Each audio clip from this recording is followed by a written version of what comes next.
So I'm just gonna share my screen now.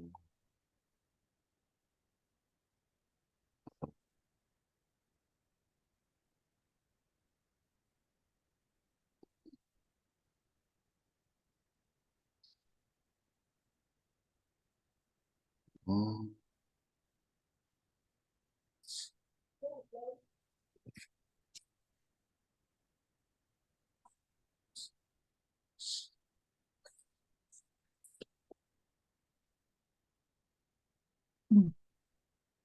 Can you see the slide now, yeah? Can you see the slide? Yeah. Okay, you can see the slide clearly. All right. So now, when we look at the 6 keys, we're going to talk about on 5, 6 points for a great care worker. We're going to talk about safeguarding skills and knowledge. So it's very important as a care worker for you to understand basic knowledge of safeguarding and also the skills on how to use safeguarding approach while you are at work. So when you are in interview, is someone, I can't see the background.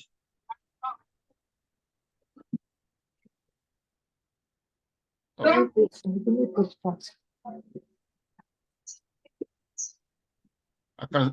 You can't see, can you? Okay, share it now. Okay. You can see it now, yeah? Yeah, you can see it now. All right. How did you get people? Yeah, I can see it. All right. So it's very important when we talk about safeguarding that in interview, they're going to ask you a question about safeguarding, really. Yeah. And it's about protecting patients or individual you're looking after. Also understand how to report safeguarding. Also understand that local council, in anywhere you work in the UK, local council is responsible for safeguarding. So there should be information on their website or your workplace as a safeguarding policy and procedure for you to have that council contact, for you to contact them for any safeguarding. So also you need to have good education to do your e-learning when we talk about safeguarding in protecting people you are looking after. The second point you need to understand or knowledge for you to be a great care worker is mental capacity. So it's also very important you need to understand when we talk about Mental Capacity Act. So in a simple way, it's about you understanding if someone have the capacity to make phone calls, they have the capacity to eat without choke or slowly eating their food. Some people rush their food because they have mental health issue. And also they have capacity to sleep, walk, if they need to use a mobility aid, if they can talk, if they can see, if they can actually support themselves, they have independence, what kind of level of independence they have. And if they can hear you when you are talking, or they can help themselves with all these mobility aid, it can be walking stick or wheelchair. So you are responsible and you need to have these knowledge skills on supporting people under the approach when we talk about Mental Capacity Act. So, and again, the third one is documentation and care planning. So now, when we talk about safeguarding Mental Capacity Act, anything that happened in the workplace, they are under this umbrella. So you might, at the end of the day, you can finish your shift knowing that your patient was mentally safe, they were physically safe, and they were having good orientation, and no safeguarding or incident issue during your shift. These are things you need to put in your documentation as a care plan support when you finish your shift. So you can actually start by saying at the start of the shift, your patient was sleeping or was awake or was in the lunch playing or whichever. So now Documentation is very important when we talk about band 2, band 3. Your documentation, whatever you put down, will be used to support treatment, assessment. We also support the development and the stages of that patient in hospital. So, for example, mental health, they have some places they have like a values of having to have 4, 5 stages: admission stage, stage where the patient got settled, stage of treatment, stage where the patient start accepting medication or receptive to the medication, or stage where the patient become independent. They can be able to support themselves with medication. They understand, they have insight to basic lifestyle. They can contribute to their community. They can engage with individuals, go on Section 17 leave without having issue. So now, these are stages you need to be aware of. So when you're writing your care plan, it's about thinking psychosocial. I don't know if it makes sense. It's about thinking psychosocial. So when you are writing a document, when you write psychosocial, don't look at, oh, is the person physically okay? Is it socially okay? Is he having physical health issue? Like last week, we talked about head to toes. When we talk about holistic approach to checking people if they are okay. So you can look back to safeguarding mental capacity. And again, we look back to patient-centered knowledge. So were you able to provide evidence-based care? When we talk about evidence-based care, the language of evidence-based care look really, really like vocabulary, but it's about looking at the approach that you were able to work with the patient. You were able to work with the nurse in charge. You were able to work with doctor. You were able to look at the patient care plan to provide the possible care that was available on your shift. Is it 6-hour shift, 12-hour shift? So these are things you need to be looking after. So care that is patient-centered, focus on individual care based on the patient's needs, wants. We talk about mental capacity. We also talk about patient safeguarding. So these are things you need to be putting in your head when you are at work. Are all these things intact? How are you able to talk about them? If there's an incident, was the patient having capacity to understand this? And some patient, a lot of people say patient abuse staff. So when you are doing the report, you need to be able to write it. Was the patient having mental capacity at the right time? Were they having insight to what they were doing? Or were they diagnosed of something that you're supposed to be aware of and safeguard that patient, not be able to abuse themselves or abuse others? Mostly patient on section of mental health act. Anybody arrested or put under Mental Health Act 1983, updated 2007, you have big responsibility to make sure this patient is safe and that you can provide that patient-centered care and you have that evidence-based knowledge. So number 5, key points you need to have and knowledge, skills you need to have as a support worker or care worker is being professional. So the key to being professional at care work is time management, completing mandatory training.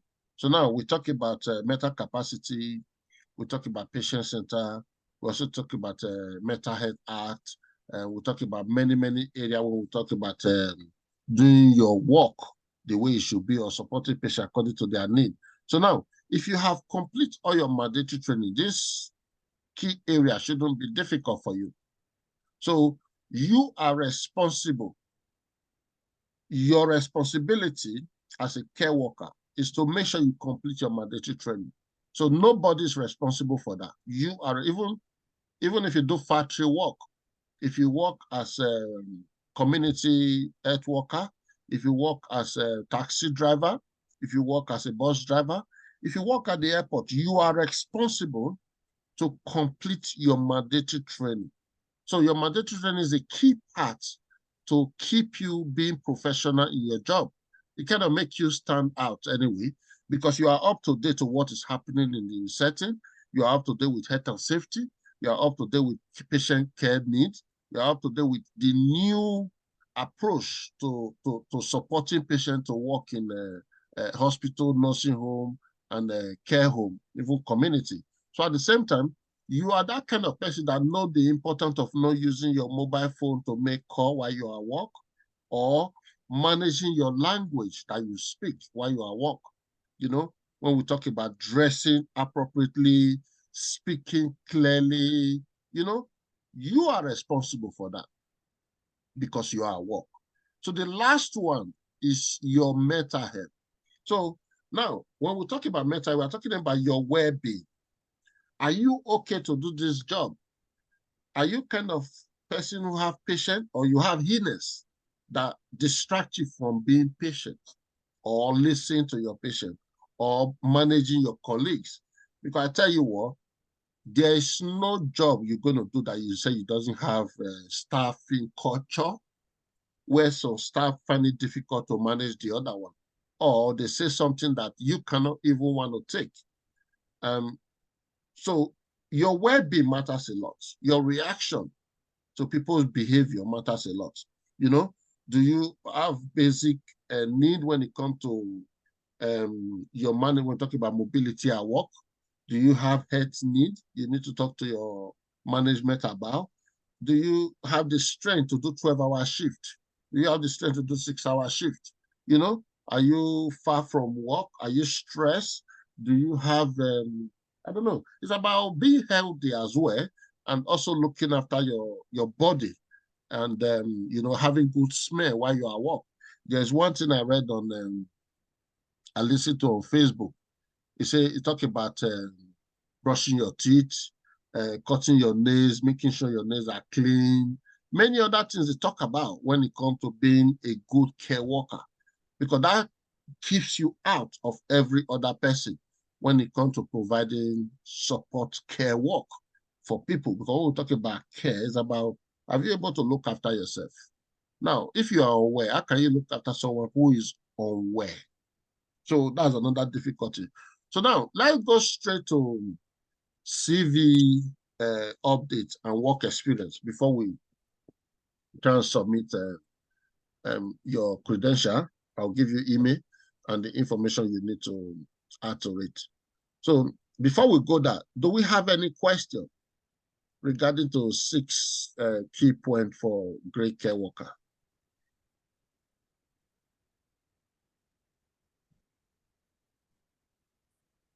Do we have any question? Anyone? No.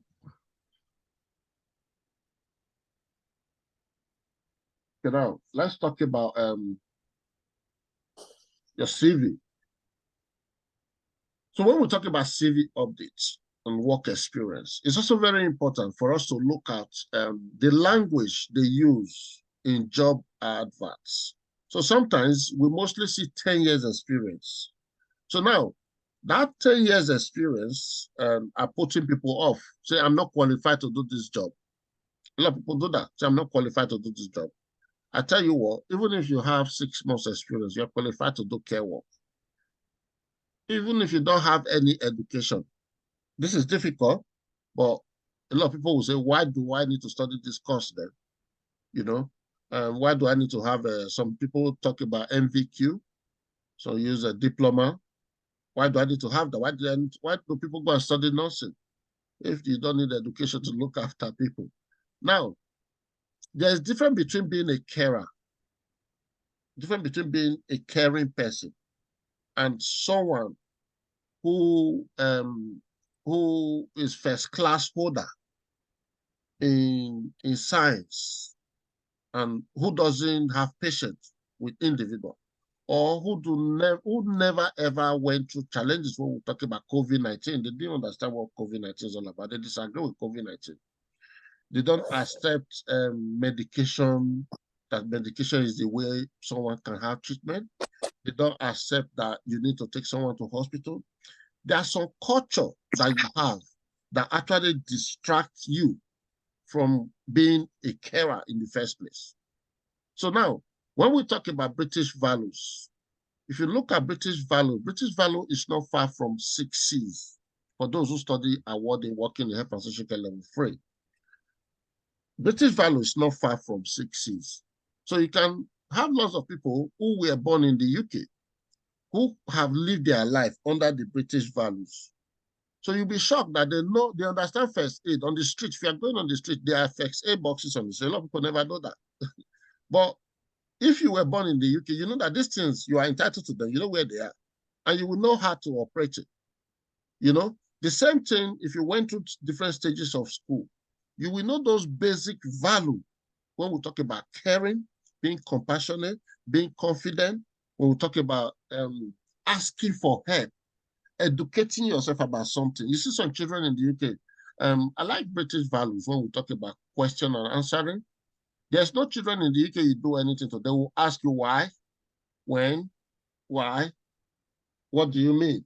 You know, these are things that makes you be somebody who wants to know more.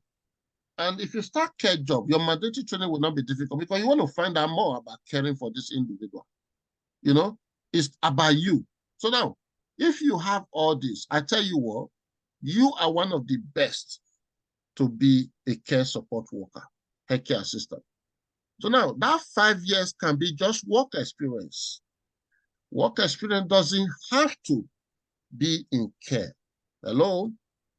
Work experience doesn't have to be as a support worker looking after people. It can also be in hospital. There are lots of people who work in hospital who are cleaners. Majority of carers today, they used to be cleaner in different care homes. Also, I know of someone, which I will not mention the name, I know of someone who went to hospital to go and visit somebody. Then the person mistakenly found a patient in the toilet, wanted to kill himself, and he rescued that patient. This person has been working in that hospital for over 8 years. That's how he got his job. Just imagine. Because someone wanted to kill themselves and he rescued that person in that hospital. So he has history in that hospital. You don't have job. What do you do? Those questions they were asking, where do you live? Who are you? We need to document this incident, put your details on it. They found out that this person doesn't have a job. And they just came to greet somebody. It's okay. Do you need a job? Do you want to work with it? Say yes, because that skills is there for someone being aware of their environment, being caring. You know, he was aware that this person is not just using the toilet. Something is happening in there. You know, he was able to open and rescue that person. This is a mental health patient in that same hospital. So with that experience, they never ask if you have 20 years experience, if you have 10 years, but that basic experience, we talk about observation. So a lot of people, they put them on eyesight in care home. They put them on one-to-one. They put them on arm's length. No, if you are working in care home, mandatory training, you get all this language. Don't worry about if you don't understand my language, as I'm saying it. But when we talk about eyesight, it's about safeguarding people. You know, Section 17 leave at the same time. People leave in the hospital to go and see family, go and buy something from the shop. And when they are on mental health acts, they arrested them or they sectioned them on mental health act to be in hospital for treatment. So now, if they have Section 17, they can leave the hospital to go and do whatever, either 30 minutes, 1 hour, 2 hours, or whatever. So now, you as an individual, before you let that patient come out of the hospital, that basic observation, you can just see, hello, good morning, then I'm aggressive towards you this morning. Are you still going to let me out of the hospital? No, you're not going to let me out. Or maybe good morning, I'm racist towards you. You're not going to let me, because if you let me out, someone who has mental health problem, I'm racist towards you, and I leave the building, I can go and be racist to somebody who will be impatient. We don't know that I have mental health problem. Then you that let that patient out will be in trouble. You will be in trouble. So again, reading and writing, when we talk about documentation, these are simple things that makes you also be a good carer. Speaking clearly, one thing I'm good at, I hate saying something I can't spell. So if I'm talking to someone, I'll make sure I say that thing slowly in a way that I can actually hear myself saying it. So there's no way other person will not hear you. So it's not about culture, it's about speaking clearly. It doesn't matter how you say. Let me say, I'm from Nigeria now. I'm a full Nigerian. if I can say that. Now, if I had to use one Nigerian language, maybe how you day, how your day be, where you they go, what you eat. So now, this thing I'm saying it clearly, so that the next person will hear what I'm saying.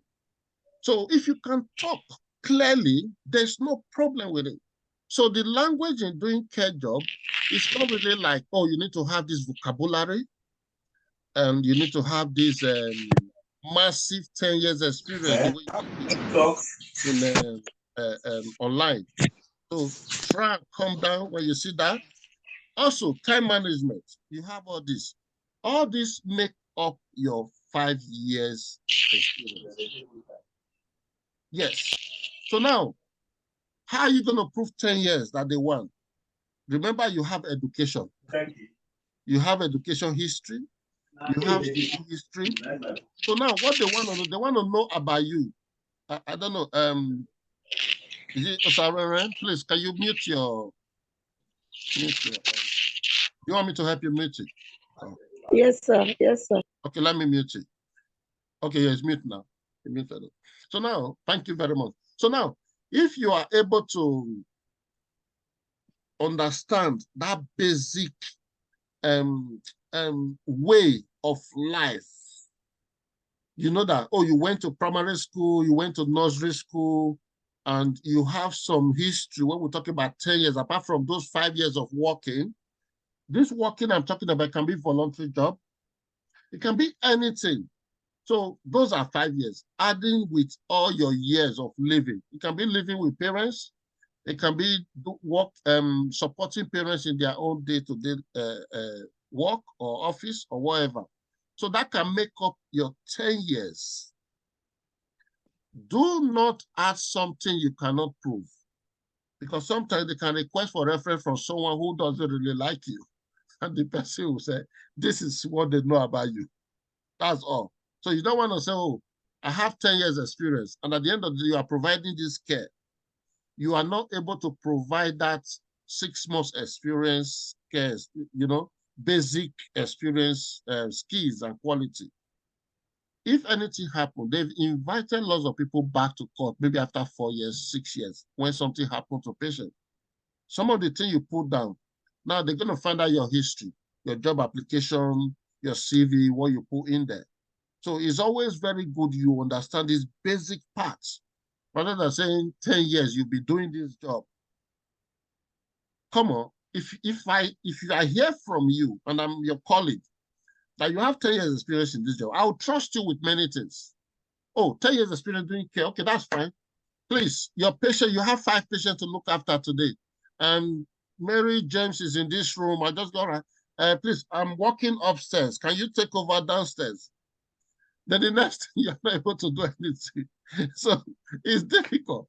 Try as much as possible. Another thing is that find out about that organization. So instead of you trying to put things on your CV, you must have worked in bank for years. This bank, you were working. Obviously, you were speaking clearly. You were having documentation. You were caring for your clients. You've got to work on time, isn't it? You do all those basic things. So this thing covers, again, for you to be a carer. So if you look to the last part of it, when we talk about the structure now, you understand that 5 years now, that's not a problem. What are you going to put on your CV? So if you are with your CV now, I will expect your CV to have personal details at the top. This involves maybe a support worker CV as a title, or healthcare assistant CV. Then your name, you don't have to put your date of birth on it. Your address, your phone number, your email, in case they want to contact you. So this thing should be at the top, which is personal details, number 1. Then 2, the second part of it should be personal profile. So personal profile, the next slide, I will give you more details about personal profile, because I wrote something that will give you insight when we talk about personal profile. It's about you talking about all these 5 years now. What have you done? Is it communication skills? Is it, do you have level 2, level 3 awareness education? Do you have e-learning, maybe 15 mandatory training? You've done them from different websites. You have them in your pocket. So how do you put all these things down? All should be on your personal profile. If you have time management, these are things you need to put down there. So from that personal profile, which should be at the center or by the left-hand side, either the left-hand side or center, at the bottom of it will be education. So it can either be education or experience. If your experience is more related to your personal profile, you better put your experience underneath your personal profile before your education. So if your education is related to your personal profile, you put your education after your personal profile. So now we have education, we have personal, we have experience now. So the last one, hobby is not very important. The most important one is reference. You can just put the information there of 2 references you need to have in care. Or don't put anything, just say as requested, reference available on request. Or just put anything at the bottom and whenever they request it. So now let's go back to the number 2 when we talk about personal profile. So now when we talk about personal profile, can you see the screen now? I kind of put everything together. I don't know if I can read it. I say, I am an experienced healthcare worker with over 5 years experience. I have a level 3 award in working in health and social care, and I have evidence-based skills in providing personal care. So now when we talk about evidence-based skills, remember I explained what evidence-based skills is about. That's not big language. So evidence-based skills kind of tells that person who wants to see your CV, if they have experience in care, if it's a manager, when you use the word evidence-based skills, they know that you are talking about working with different people to provide holistic care. That's the way I would say, for example, I'm in an interview. What makes you good at this support worker job? I say, have evidence-based skills to provide basic care. I have over 5 years experience. So, oh, what do you mean evidence-based skill? To provide holistic care. I work with doctors, nurses, community. I've also support patients to call their GP, you know. I can provide personal care, feeding. So now these are evidence-based skills. At the same time, documentation is part of evidence-based skills. Care plan is the bigger part of evidence-based skills in care. So you have evidence-based skills in providing personal care, news observation. Yes, news observation is about what we talk about, blood pressure, using oximeter, using different basic equipment to assess individual, their physical health. So I'm promoting safety. The majority of my experience has been in nursing home. You work in nursing home, hospitals, and community, where I was responsible for writing care plan, one-to-one with patient, therapeutic management of aggressive behavior, and keeping my mandatory training up to date. I think with this one, even if that manager doesn't like you, the manager will look at what you put on your CV. The first thing is going to say that, oh, this person can protect my patient if I'm not around, if I'm off sick, or if I'm not at work. Because you have these skills now. This is not something you can actually, even if you copy and paste. Reading it actually push you to understand that you need to complete your mandatory because you said it there. So you need to have them. So now, this is what your personal profile should look like.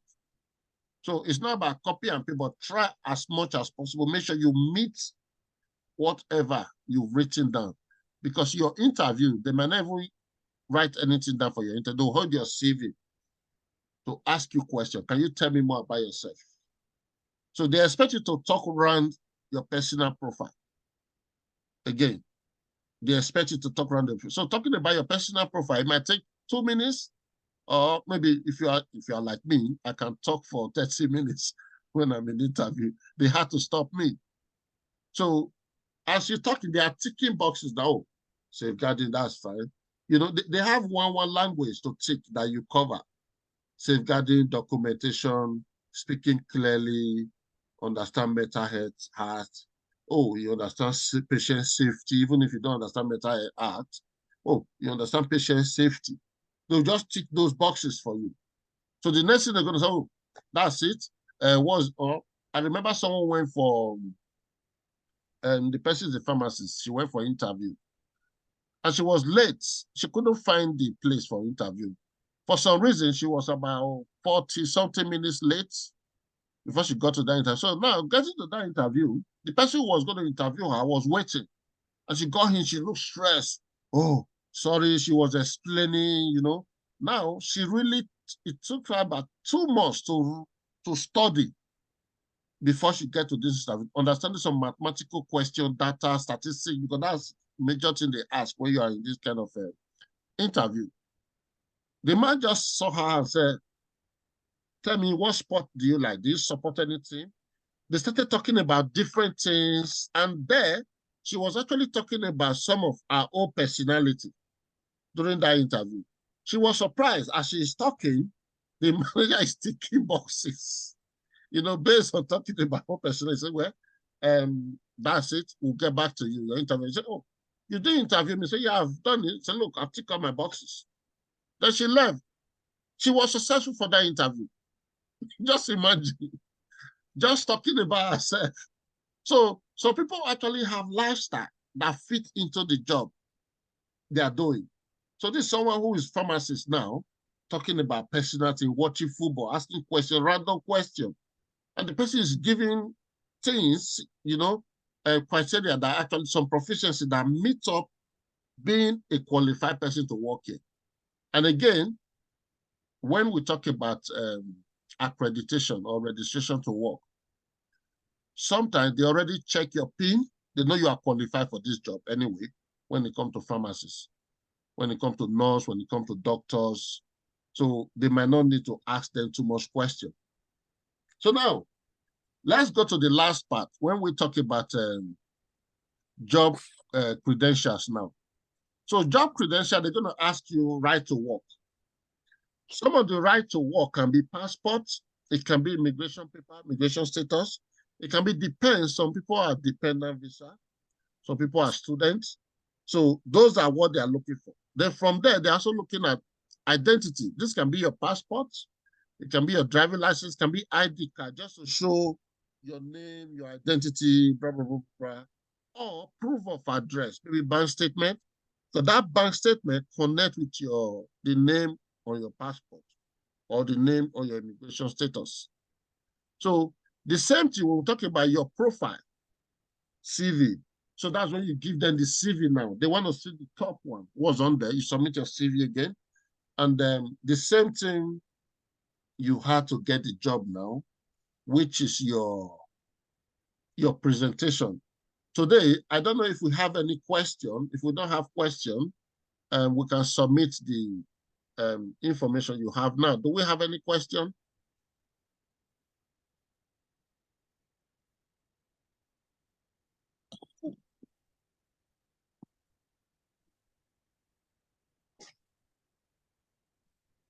Can anyone hear me?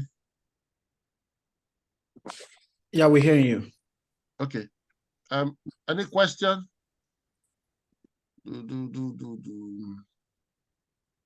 Okay, now. Let me see if I had to. Okay. The last one is accommodation and certification and induction. Last week we had induction, where we talk more about care and all that. And then those who haven't got their certificate need to contact us. At the same time, if you haven't paid for level 3 awarding working in health and social care, that will be difficult for us to issue you a certificate, because sometimes we have assessment that you have to follow, or sometimes we put you for the e-learning. But if you attend this program and we kind of have interaction with you, and remember somebody who was here, the person didn't attend any of our course, but when she was talking, she went through the proficiency, when we talk about 6 C's. She actually watched some of the videos we put on the group. So she was qualified to get that certificate. It's part of the assessment we do for you to be able to get that level 3 certificate to go and do a care job.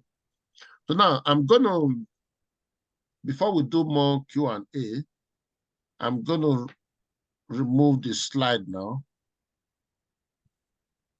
Can anyone see me?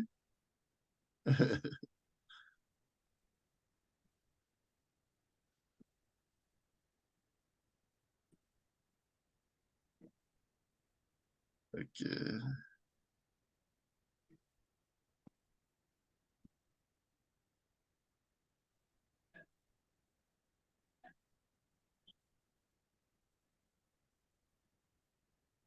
Okay, yeah, I'm up now.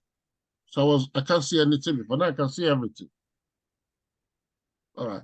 I'm just gonna post something on this page. Timothy, sorry, Sir Timothy.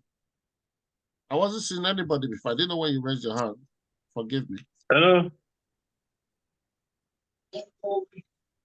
Hello, can you hear me? Yes, I can hear you. Sorry, I wasn't seeing anybody before. My question is that concerning the year of experience, because I applied for some home care home. Most of them they will be asking you that do you have 1 year experience in UK? That's why I put maybe I have a year experience in Nigeria. They don't really want to know maybe you have a year experience. They will be asking it must be a UK